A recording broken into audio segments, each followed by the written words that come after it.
Dihina dosen dan teman kuliah karena dari desa. Semua menangis saat mahasiswi bicara di wisudanya. Assalamualaikum warahmatullahi wabarakatuh. Selamat datang di Akar Kehidupan. Yang sudah like, komen, dan subscribe saya doakan rezekinya lancar, hutangnya lunas, dan selalu diberi kesehatan. Sebelum kita lanjutkan kisahnya, absen dulu kalian nonton dari kota mana? Tulis di kolom komentar. Bismillah, mari kita mulai kisahnya sekarang. Pagi di sudut kampung Kalibaru selalu dibuka dengan denting besi saling bersentuhan, derit roda gerobak tua, dan langkah terburu para pemulung yang menyusuri gang sempit di antara tumpukan sampah dan kubangan air limbah. Di tengah keramaian itu, seorang anak bernama Rinda melangkah kecil di samping ayahnya, menyusuri jalan tanah yang basah. Gerobak reot yang mereka dorong berguncang setiap melewati tikungan, berisi karung-karung berisi botol plastik kusam, kaleng penyok, dan kardus lembab yang mulai lapuk. Udara pagi membawa campuran aroma asap pembakaran liar dan bau busuk yang menyengat, tapi bagi mereka, itu sudah jadi bagian dari hidup sehari-hari. Rinda, dengan rambut dikepang seadanya dan sandal jepit yang talinya putus, tak pernah mengeluh. Tangannya yang mungil terbiasa memilah sampah. Namun matanya tak pernah lepas dari buku sains lusuh yang ia sembunyikan di balik jaket tipis.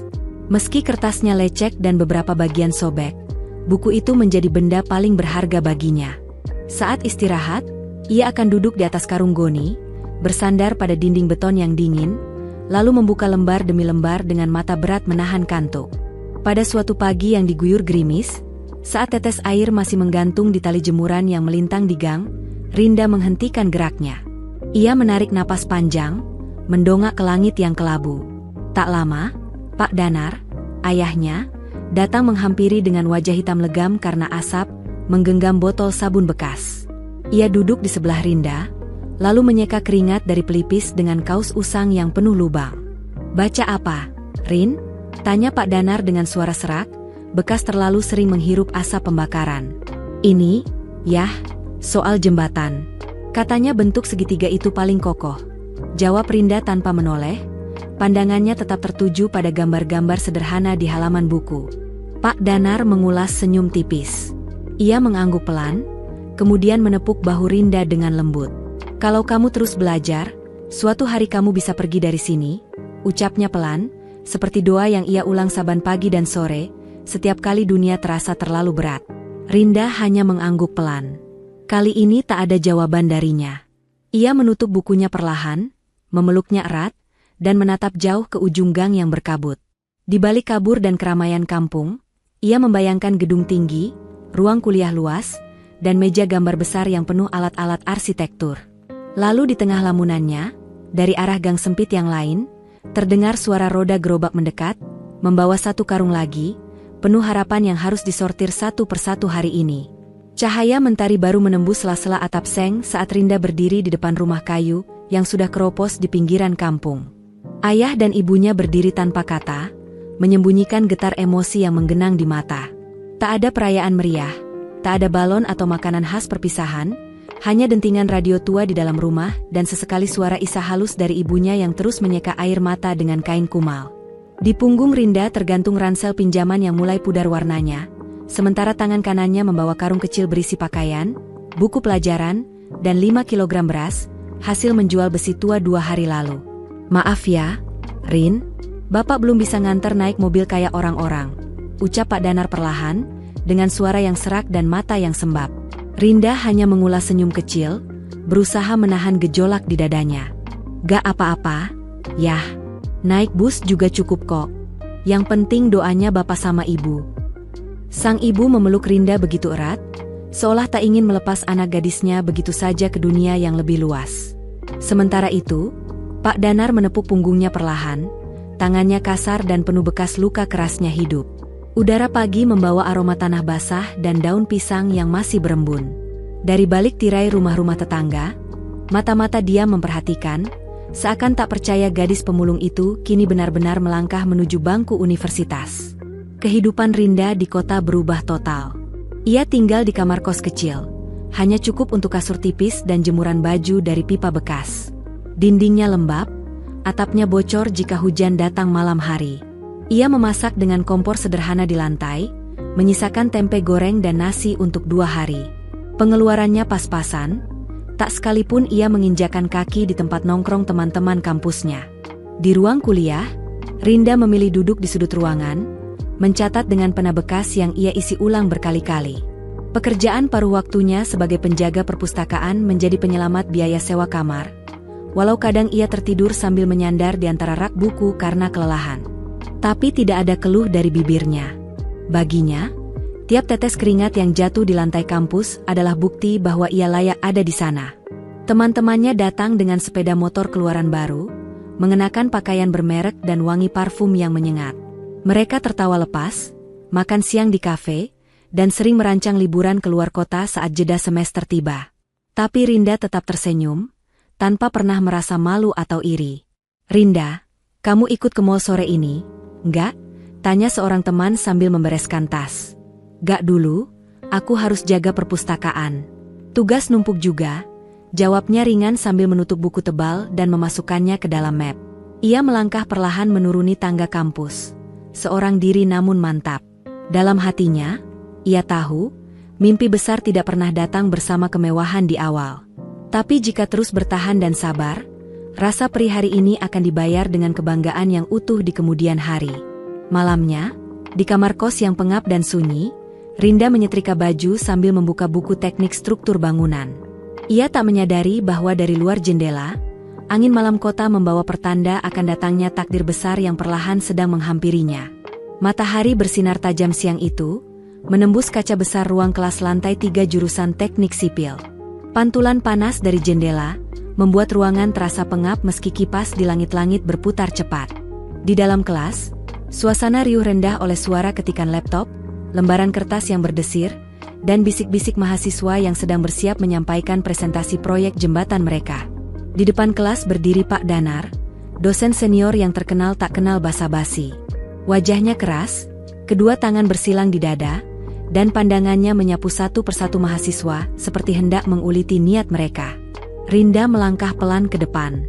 Jantungnya berdegup kencang, tapi ia menggenggam lembar presentasinya erat, seolah kertas itu satu-satunya pegangan yang bisa menenangkannya.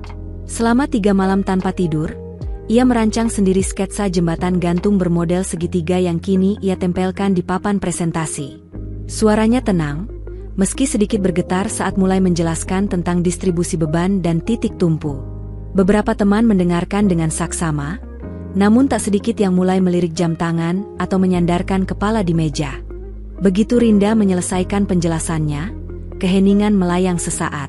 Lalu suara Pak Danar terdengar, tajam dan tak berperasaan. "Kamu ini mestinya tahu diri. Jangan terlalu bermimpi tinggi. Yang beginian kalau salah hitung, bukan cuma jembatan yang ambruk, tapi bisa bawa petaka." Beberapa mahasiswa cekikikan. Ada yang tertawa kecil sambil menutupi mulut, yang lain pura-pura sibuk agar tak harus menatap Rinda. Wajahnya memucat. Keringat dingin membasahi telapak tangannya. Ia menunduk sejenak, lalu mendongak perlahan, spidol di tangannya bergetar ringan. "Semua hitungan saya ambil dari buku ajar dan contoh soal yang Bapak berikan," ucap Rinda lirih, tapi suaranya cukup terdengar di seluruh ruangan. Pak Danar mengangkat sebelah alis, mulutnya menyunggingkan senyum sinis. "Kita lihat saja nanti. Biasanya yang dari kampung itu niatnya besar, tapi hasilnya ya, sering mengecewakan," ujarnya, lalu memalingkan wajah ke arah mahasiswa lain yang menunduk diam. Kelas membisu. Tak ada yang berani menanggapi. Suara kipas yang berdengung jadi satu-satunya yang terdengar, menggantung di antara napas yang ditahan dan tatapan yang teralihkan. Rinda kembali ke tempat duduknya tanpa sepatah kata. Ia membuka catatannya, menyalin ulang bagian-bagian penting dari presentasi, sementara tangan kirinya mencengkeram roknya erat-erat, mencoba menenangkan badai di dadanya. Dalam hatinya, suara kecil berbisik, "Aku nggak butuh pengakuan. Cukup lulus dengan layak. Cukup buktikan dengan kerja keras. Aku bisa, tanpa harus menjatuhkan siapapun." Tapi dari jendela yang terbuka lebar, angin sore yang lembut seperti menyusupkan pesan lain, bahwa diam tak selalu menyembuhkan, dan mungkin, luka ini suatu hari harus disuarakan. Pagi itu langit kota tampak jernih, biru tanpa celah, seolah semesta tahu bahwa inilah hari besar yang telah lama ditunggu. Auditorium universitas dipenuhi lautan toga hitam dan wajah-wajah penuh senyum.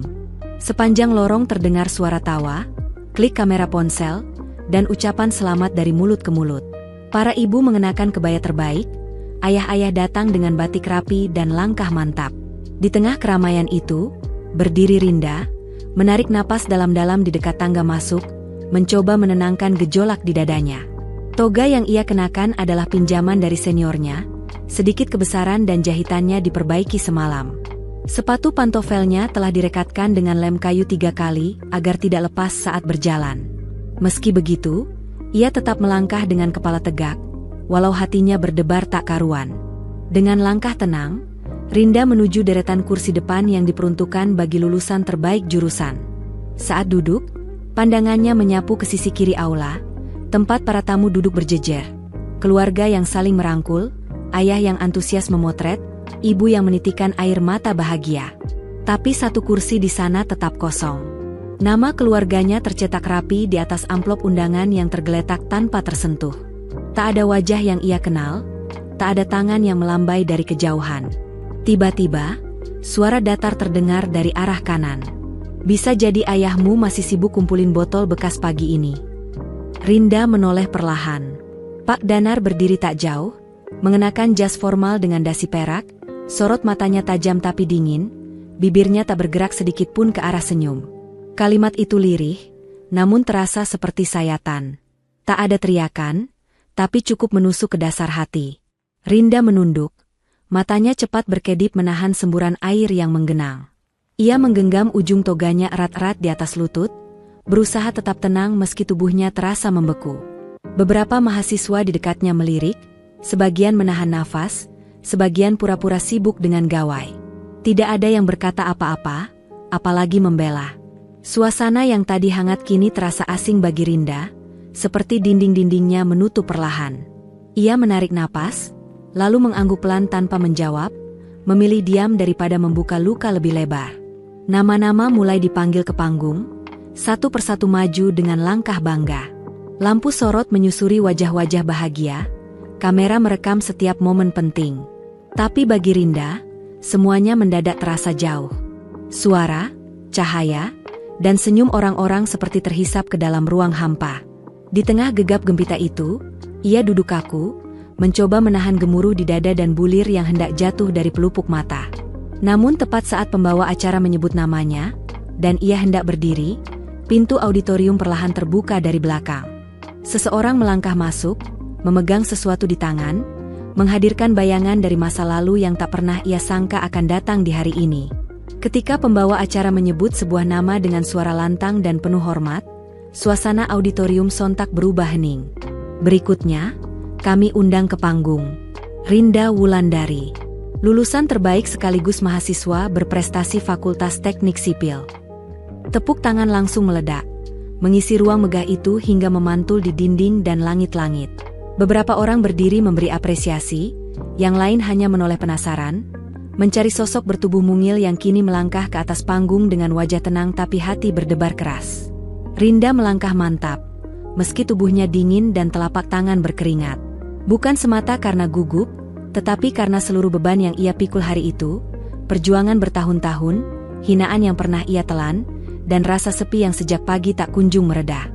Cahaya terang dari sorot lampu menyorot langsung ke wajahnya. Kamera televisi kampus mulai menyorot dari dekat, sementara layar raksasa di belakangnya menampilkan namanya dalam huruf besar. Rinda berdiri tegak di depan mikrofon, menggenggam map yang di dalamnya kini hanya berisi selembar kertas kosong. Padahal sebelumnya, ia telah menyiapkan pidato berlembar-lembar, ditulis ulang berkali-kali, dipikirkan siang dan malam selama 2 minggu terakhir. Namun pagi tadi, ia memilih membuang semuanya dan menggantinya dengan lembar putih polos. Kosong. Tanpa satu pun kata. Matanya menyapu ruangan. Ratusan wajah menatap ke arahnya. Sebagian dengan kagum, sebagian hanya menunggu momen berakhir, sebagian lainnya bahkan tidak peduli. Tapi Rinda tetap diam beberapa saat. Ia menarik napas panjang, mengembuskannya perlahan. Di kejauhan, bunyi AC menggema lembut di langit auditorium. Di antara para tamu undangan di barisan paling belakang, seorang lelaki tua bertopi lusuh berdiri ragu, menggenggam topi di tangannya, matanya menelusuri isi ruangan dengan penuh kegugupan. Akhirnya, Rinda mulai bicara. Suaranya pelan namun stabil. Aku berdiri di tempat ini bukan karena koneksi atau uang. Bukan karena aku kenal orang penting. Tapi karena aku tidak pernah berhenti berjalan. Ruangan menjadi sunyi. Tak ada tawa. Tak satu pun tepuk tangan. Yang terdengar hanya suara Rinda, penuh kejujuran dan kepedihan, menyentuh batas-batas emosi para pendengarnya. Dulu, aku pernah dikata-katai karena impianku dianggap terlalu tinggi. Karena latar belakang keluargaku yang jauh dari terpandang. Karena makan seadanya tiap hari. Tapi aku terus maju. Karena bagiku, harga diri seseorang bukan ditentukan dari mana dia berasal, tapi dari arah mana dia memilih untuk melangkah. Di jajaran dosen, Pak Danar yang sebelumnya duduk santai kini menegakkan tubuh. Wajahnya tampak kaku, matanya menyempit. Beberapa mahasiswa terlihat saling pandang, gelisah dalam diam. Beberapa dari mereka yang dulu ikut menertawakan Rinda, kini menunduk, tak tahu harus merasa bersalah atau hanya terdiam. Namun Rinda belum selesai. Mungkin aku bukan yang paling layak menerima penghargaan ini. Tapi aku tahu, ada satu orang yang pantas mendengar semua ini, dan aku berharap beliau ada di sini hari ini. Tatapannya beralih ke bagian belakang ruangan. Suaranya mulai bergetar, wajahnya berpendar antara gugup dan haru. Ia terus berbicara meski suaranya mulai berat. Dan saat sebagian besar mata masih terpaku pada panggung, di sisi kiri auditorium, seseorang melangkah perlahan. Membawa sebuah benda kecil di tangan, membuat para tamu yang melihatnya mulai bertanya-tanya, lalu menoleh satu persatu, menunggu sesuatu yang terasa seperti kejutan besar sedang menuju ke puncaknya. Pidato Rinda hampir mencapai akhir ketika sebuah bunyi pelan terdengar dari arah belakang, suara engsel pintu auditorium yang membuka perlahan. Suaranya kecil, namun di tengah kesunyian yang syarat emosi, derit itu terdengar seperti dentang logam yang memecah ruangan. Beberapa tamu undangan yang semula tenggelam dalam keharuan langsung menoleh. Mahasiswa yang tadinya diam membeku dengan pipi basah, kini mulai melirik ke arah sumber suara. Dari balik pintu yang terbuka, seorang lelaki muda melangkah masuk. Usianya tampak sekitar pertengahan 30, tubuhnya tegap dan bersih, meski kulitnya gelap karena terbakar matahari. Ia mengenakan kaos putih sederhana, dilapisi jaket biru tua yang sudah mulai pudar di bagian siku.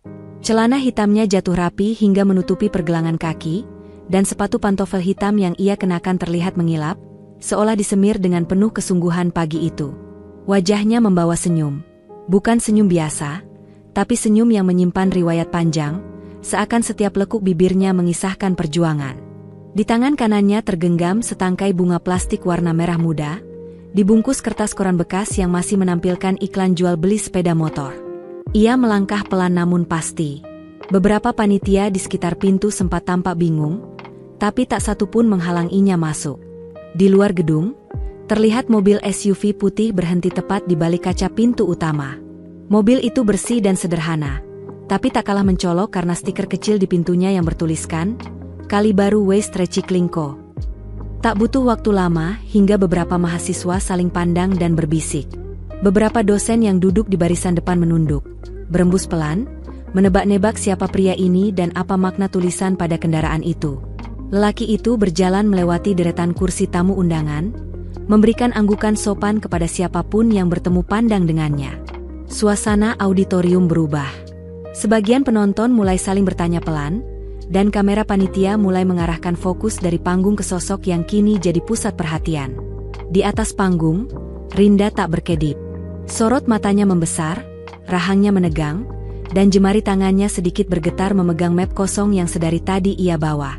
Ia mengenali pria itu, meski penampilan pria itu jauh berbeda dari yang biasa ia lihat setiap pagi, yang biasanya memikul karung kotor dan berjalan menyusuri ganggang pasar. Tatapan mereka bertemu. Dalam sekejap, waktu seolah berhenti. Seperti dua dunia yang terpisah kini bertabrakan dalam satu detik yang mengejutkan. Pria itu menghentikan langkah tepat di tengah lorong utama auditorium. Ia mengangkat bunga plastiknya tinggi-tinggi sambil tersenyum penuh bangga. "Rinda, kamu luar biasa, nak," ucapnya lantang, dengan suara serak namun tegas, dan detik itu juga, keheningan pecah menjadi keharuan. Beberapa orang terisak. Banyak yang terdiam dalam keterpanaan. Tapi tak satu pun dari mereka tahu, Siapa sebenarnya pria itu, dan kenapa kehadirannya, serta tulisan kecil di mobil itu, akan mengubah persepsi banyak orang tentang siapa yang layak berdiri di panggung. Tangis Rinda pecah tanpa bisa ditahan. Ia menundukkan kepala, menutupi wajah dengan kedua tangan, bahunya terguncang oleh gejolak haru yang tak mampu disembunyikan. Suaranya hampir tak terdengar saat ia bergumam di depan mikrofon, namun cukup untuk membuat udara di ruangan serasa ikut berhenti. Itu, ayah saya. Tangannya mencengkeram sisi podium, jari-jarinya tampak bergetar. Meski air mata masih menggantung di pelupuk mata, pandangan Rinda menyapu seluruh ruangan dengan ketegasan yang baru saja tumbuh dari luka-luka masa lalu. Setelah menarik napas panjang, ia berbicara lagi, suaranya tak lantang, tapi memiliki bobot yang berat. Saya memutuskan untuk tidak membaca teks pidato yang sudah saya persiapkan, katanya, dan dengan kalimat itu, suasana langsung kembali hening. Hari ini bukan tentang gelar atau nilai. Ini tentang jalan panjang yang sudah saya tapaki. Beberapa dosen menoleh ke arah satu sama lain, salah satunya bahkan menggenggam pergelangan tangannya sendiri, seolah mencoba meredam emosi yang mulai muncul. Dari barisan mahasiswa, beberapa mulai mengangkat ponsel, merekam tanpa berkata sepatah kata pun. Kamera panitia perlahan bergerak mendekat, mengunci fokus pada Rinda yang kini berdiri lebih tegak. Ada seseorang yang selama ini hanya menjadi bayangan dalam kehidupan kampus saya. Lanjutnya, nada bicaranya sedikit bergetar, tapi tak ada keraguan dalam pilihan katanya. Ayah saya. Seorang pengumpul barang bekas dari Kalibaru. Seolah ditulis dalam skenario yang terlalu pas untuk disebut kebetulan, seluruh ruangan mendadak diam. Keheningan begitu sempurna, hingga suara napas pun terasa menggema. Bahkan pembawa acara yang berdiri di balik tirai, tampak menghentikan aktivitasnya dan menunduk dalam diam.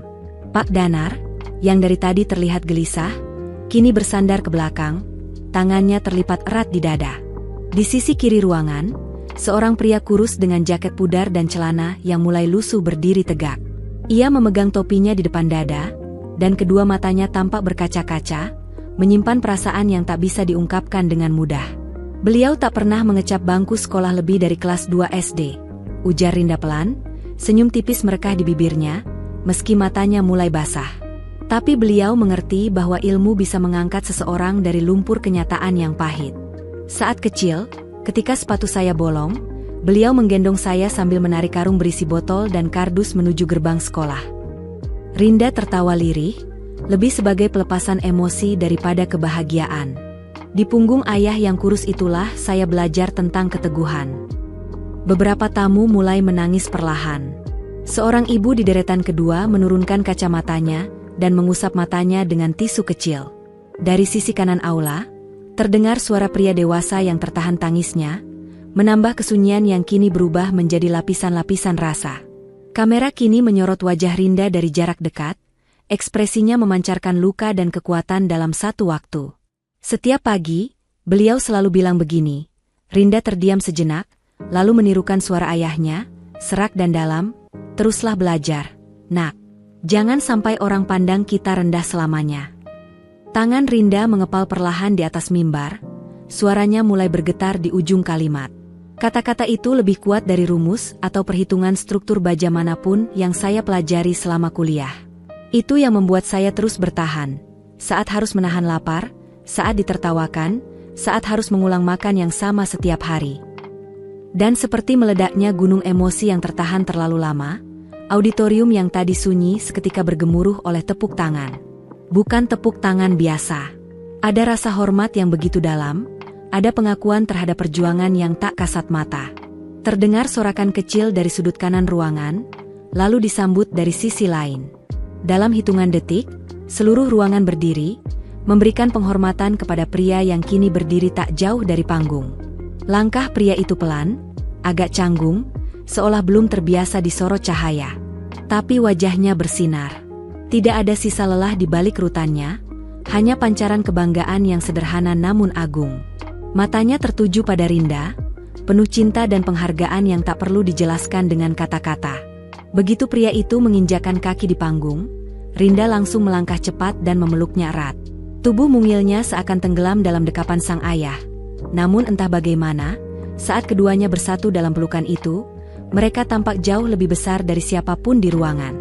Lengan sang ayah menepuk punggung Rinda perlahan, tangan tuanya bergetar, lalu ia membisikkan sesuatu di telinga putrinya dengan suara pelan namun dalam, seolah seluruh hidupnya tertuang dalam satu kalimat. Kamu bikin orang-orang Kalibaru angkat kepala. Ayah gak hidup sia-sia, nak. Kata-katanya lembut, namun mengendap lama di kepala siapapun yang mendengarnya. Beberapa dosen tertunduk tanpa suara, tak sedikit yang tampak menahan napas. Di belakang kamera, kru siaran langsung pun terpaku, seperti lupa menjalankan tugasnya. Sementara di kursi undangan, Pak Danar yang sebelumnya duduk percaya diri kini hanya bisa diam. Jemarinya meremas botol air dengan gugup, sorot matanya tertunduk, tak mampu menyembunyikan rasa yang perlahan merayap, malu. Tak ada lagi tempat untuk sindiran atau ejekan, yang berdiri di panggung bukanlah anak pemulung, tapi seseorang yang menjulang lewat ketulusan dan keberanian. Tepuk tangan belum juga berhenti, bahkan makin keras saat kamera menyorot wajah Rinda dan ayahnya dari dekat. Saat cahaya lampu menari di wajah mereka, terpancar sebuah cahaya yang sama dari mata keduanya. Bukan sorot kemewahan, tapi kilau perjuangan yang lahir dari kesederhanaan yang dirawat dengan keteguhan hati. Namun di balik layar, di sisi panggung yang tak terjangkau sorotan, seorang reporter mahasiswa memiringkan kepala, sambil mengetik cepat di ponselnya. Ia melirik rekan di sebelah dan berbisik pelan, tapi tajam. Lo tau gak? Kalibaru Waste Recycling Co. Itu setahu gue bukan perusahaan ecek-ecek, kan?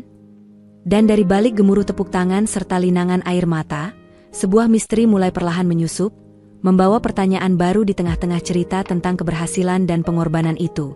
Setelah acara wisuda berakhir, barisan mahasiswa yang sebelumnya hanya memperhatikan dari jauh mulai mendekat satu persatu. Mereka yang tadinya bahkan tak mengenal Rinda lebih dari sekadar nama di daftar absensi, kini menyalaminya dengan senyum yang tulus dan tatapan penuh hormat. Gila, Rin, lu luar biasa, ucap seorang teman sembari menepuk bahunya. Serius? Lu selama ini ngilang ngapain aja, sih? Rinda hanya tersenyum kecil, menggenggam erat tangan ayahnya yang berdiri tak jauh darinya. Kami kerja diam-diam, jawabnya singkat. Ayahnya hanya mengangguk pelan, senyuman tipis tak pernah lepas dari wajahnya.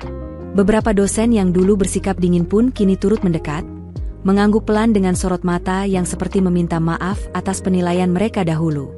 Di kursi kehormatan, Pak Danar masih duduk dengan punggung kaku. Wajahnya sulit dibaca, antara tak percaya dan enggan menerima kenyataan yang baru saja mengubah perspektifnya secara mendalam. Seorang mahasiswi berhijab mendekat, matanya dipenuhi rasa ingin tahu. Rin, berarti perusahaan itu milik keluarga kamu? Tanyanya hati-hati. Rinda menggeleng sambil tersenyum. Bukan milik pribadi. Kami bentuk koperasi. Namanya, Koperasi Pemuda Kalibaru.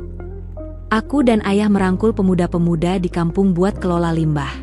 Awalnya cuma kumpulin sampah plastik, lalu dapat pelatihan dari LSM luar negeri. Kami belajar bikin mesin sendiri, pres dan pencacah, dan sekarang udah bisa produksi biji plastik untuk ekspor. Wah, beneran? Itu udah jalan berapa lama, Rin? Tanya seorang mahasiswa pria dengan jaket alma mater yang lusuh. Baru 2 tahun, jawab ayah Rinda dengan suara pelan tapi tegas. Tapi sudah 2 kali kirim kontainer ke luar negeri. Mobil itu, yang kalian lihat tadi, dibeli hasil patungan. Bukan buat gaya, tapi buat kirim barang ke pelabuhan. Beberapa pasang mata terbelalak. Mobil SUV putih yang tadi mereka lihat terparkir angku di depan aula, yang sempat mereka sangka sebagai tanda kemewahan pribadi, ternyata menyimpan cerita jauh lebih dalam. Ia bukan simbol kesombongan, tapi buah dari kerja keras kolektif satu komunitas kecil yang menolak menyerah pada keadaan. Mobil itu berdiri sebagai bukti nyata, bahwa dari sampah yang kotor, bisa lahir harapan yang bersih dan bernilai tinggi. Rinda menatap langit-langit gedung sejenak, lalu memindahkan pandangannya ke wajah-wajah yang mengelilinginya. Orang sering bilang kemiskinan itu nasib, ucapnya pelan, tapi menurutku, itu cuma titik mula. Tiba-tiba, langkah cepat terdengar dari belakang aula. Seorang jurnalis lokal muncul dengan kamera tergantung di leher, dan tas yang nyaris terjatuh saat ia tersandung kursi. Rinda, boleh wawancara sebentar? Kami ingin ceritamu jadi headline. Kami penasaran, apa langkah kamu dan ayahmu setelah ini? Rinda menatap ayahnya sejenak. Ada senyum yang masih bertahan di bibir, tapi kali ini, matanya menyimpan sesuatu yang belum terucap, sebuah rencana yang masih disimpan rapi. Ia menarik napas dalam, bersiap menjawab, dan dalam detik berikutnya, kalimat yang akan keluar dari mulutnya mungkin akan membuka babak baru dari kisah yang belum selesai. Sejak hari wisuda itu, hidup Rinda tak lagi sama. Bukan karena popularitas yang tiba-tiba datang, melainkan karena cerita yang ia bawa mulai menyebar ke tempat-tempat yang dulu tak pernah melihat ke arahnya. Namanya muncul di buletin kampus, diberitakan oleh media lokal, dan tersebar lewat unggahan video pidatonya yang mendadak viral di berbagai platform sosial. Tapi saat orang-orang menyebutnya, anak pemulung yang jadi lulusan terbaik, Rinda hanya tersenyum dan dengan tenang menjawab, "Saya bukan siapa-siapa. Saya cuma anak yang gak mau berhenti belajar." Ajakan untuk berbicara pun datang silih berganti. Dari forum mahasiswa teknik di universitas kecil, hingga panggung-panggung kepemudaan tingkat provinsi. Ia hadir tanpa busana mewah, hanya pakaian sederhana dan kisah-kisah jujur yang ia bawa, tentang sepatu yang bolong, tentang lembur di ruang baca kampus, tentang malam-malam di gang sempit sambil menghitung sisa uang kontrakan. Ia tidak pernah menceritakan semuanya agar dikasihani, tapi agar anak-anak lain mengerti, kekurangan bukanlah alasan untuk berhenti bermimpi. Di saat yang hampir bersamaan, sebuah pengumuman mengejutkan muncul di lingkungan Fakultas Teknik. Pak Danar, dosen yang dulu memandang sebelah mata perjuangan Rinda, mengundurkan diri dari posisinya sebagai wali kelas dan menyampaikan permintaan maaf secara terbuka dalam sebuah seminar akademik. Di hadapan ratusan mahasiswa dan kolega dosen, ia berdiri dengan wajah kaku namun suara yang tulus. "Saya pernah salah menilai seseorang hanya dari permukaannya. Saya berharap tak ada lagi yang jatuh ke lubang yang sama." Rinda mendengar kabar itu dari seorang teman, namun ia memilih untuk tidak berkomentar. Baginya, permintaan maaf yang sejati tidak harus diumumkan, asal hati seseorang benar-benar berubah. Ia melanjutkan langkahnya tanpa membawa luka lama, tanpa beban dendam. Sore hari setelah semua acara berakhir, Rinda duduk bersama ayahnya di sebuah warung soto pinggir jalan.